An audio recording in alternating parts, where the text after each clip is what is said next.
कुंडीमध्ये लावलेल्या बेलपत्राच्या झाडाची चांगली वाढ होऊन तो हिरवागार घनदाट होण्यासाठी, पानांचा आकार मोठा होण्यासाठी याला जास्ती खते देण्याची आवश्यकता नसते. अगदी 2 ते 3 महिन्यातून एकदा कोणतेही एखादे नायट्रोजनयुक्त खत दिले तरी देखील हे पुरेसे होते. तर त्यासाठी तुम्ही शेणखत, गांडूळखत यासारख्या खतांचा वापर करू शकता.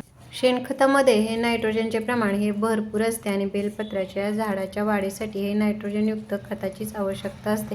तर अशा प्रकारे जे शेणखत आहे ते मातीमध्ये व्यवस्थित मिक्स करून वरून भरपूर पाणी दिले म्हणजे या शेणखतातील जी पोषक तत्वे आहेत ती मातीमध्ये हे व्यवस्थित मिक्स होतात आणि आपल्या झाडाला त्याचा चांगला फायदा होतो.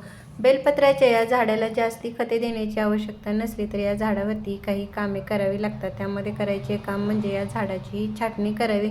छाटणी केल्यामुळे झाडावरती अशा प्रकारे खूप सारे नवीन फुटवे येतात, नवीन फांद्या तयार होतात. जेवढ्या झाडावरती जास्ती फांद्या तेवढीच आपल्याला जास्त प्रमाणामध्ये ही पाने ही मिळत राहतात.